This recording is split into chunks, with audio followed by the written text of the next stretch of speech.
Now I would like to invite the next presenter, Dr. Asma Rashid, Lecturer, Department of Politics in IIUI International Islamic University, Islamabad.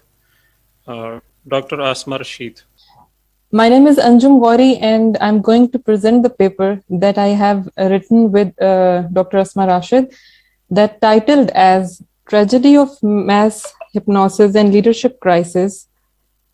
This paper actually attempts to understand the nature and role of mass hypnosis in the light of wider leadership challenges in the contemporary world. This study also aims to comprehend and unearth the feasible way out for sorting out the challenges and problems linked to the leadership crisis from the perspective of Islamic teachings. Leadership crises and challenges are increasingly becoming the talking point due to their wider repercussions for humanity. The contemporary leadership crisis seem to be deeply rooted in tragically mass hypnosis that feeds on the distortion of facts for the achievement of momentary goals of the leaders. It underpins both ethical and moral compromises that consequently undermine the collective good of people for petty self-centered ambitions of their leaders. So the hunger for power and status leads the way for insecure people in the hierarchy of power who don't appreciate the prerequisite of leadership. The loss of a sense of integrity steadily turns out to be the driving force behind this leadership crisis, and the pile of complicated problems is handled on either impulse or delayed for years that in turn created massive catastrophes for the future. The genuine leadership looked like a far cry in the wake of harsh inequalities, nepotism, and injustice worldwide. So there are various techniques in mass hypnosis applied by political leaders in the world to gain advantage from their public, such as emotional fervor. Political leaders increase the emotional fervor through emotional intelligence and practice, such as actions that seek support by appealing to the desires and prejudices of ordinary people rather than by using rational argument. Similarly, demagogues either promise or threaten to overthrow existing political conventions. For example, dictatorial demagogues from Hitler and Mussolini and a message is ingrained like a hypnotic suggestion in the emotional fervor of the masses whose critical thinking has been displaced and dominated by the demagogues' commands. However, if the audience already has the notions, the demagogue compounds the suggestion, which is a hypnotic tactic. Evangelists purposely propagate religious sentiments and play religious cards to attract the attention of certain group of people and to achieve their purposes. So not only this, furthermore, languages, media, and slogans are used as techniques as well. Leadership crisis in the Western world, if we talk about it, very recently, Donald Trump is said to have employed hypnotic techniques to win over supporters in the United States, a concept dubbed Trumpnosis. The idea of Trumpnosis is being able to sow the seeds of persuasion, suggestion, and ideas to other people. He effectively used the persuasion technique of mass hypnosis, which resulted in his victory. He used the technique of language, demagoguery, evangelism, and all other possible techniques of mass hypnosis. White evangelical Christians are among President Trump's most important supporters. He deliberately used the slogans of making America great again and aroused the sentiments of hatred against Muslims in the mind of Americans, which resulted in his winning the elections. Muslim world is also a victim of the leadership crisis due to mass hypnosis. This is the tragedy that Muslim world is being exploited the most in the hands of Western society.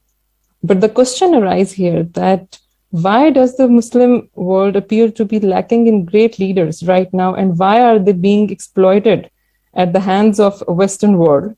Most of the leaders from West, to gain the favor of their public, has portrayed a very negative image of Islam in international arena. They did so on purpose, as through hypnotizing the world by creating an air of fear among those who are non-Muslims for the Muslims, they would be able to win their public hearts by becoming Masiha in public eyes by showing that they have saved them from the terror of Muslims. But in fact, there is no reality in their approaches toward Muslims. However, we are lacking such Muslim leadership who can answer or eradicate such misconceptions from the mind of the rest of the non-Muslim world that Islam is a religion of peace, justice, and reconciliation. The failure to cultivate effective leadership is because of a lack of honest dialogue within the global Muslim community and an almost complete lack of courage among the progressives and moderates within that same community.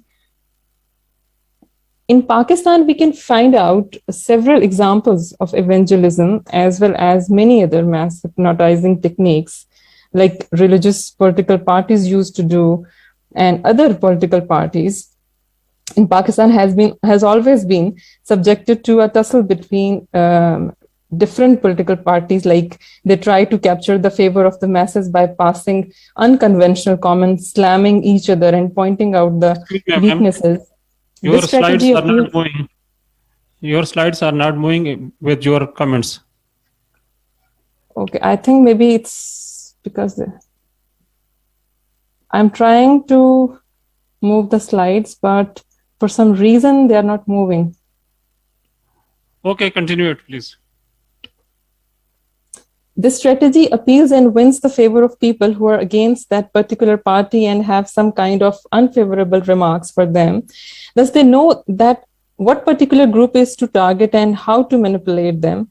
Thus, they use language, emotional fervor, and mass media as their weapons of hypnosis. Like in recent times, the current ruling party in Pakistan and the opposition parties has been in great tussle with each other for a long time and has been disgracing each other to gain public support.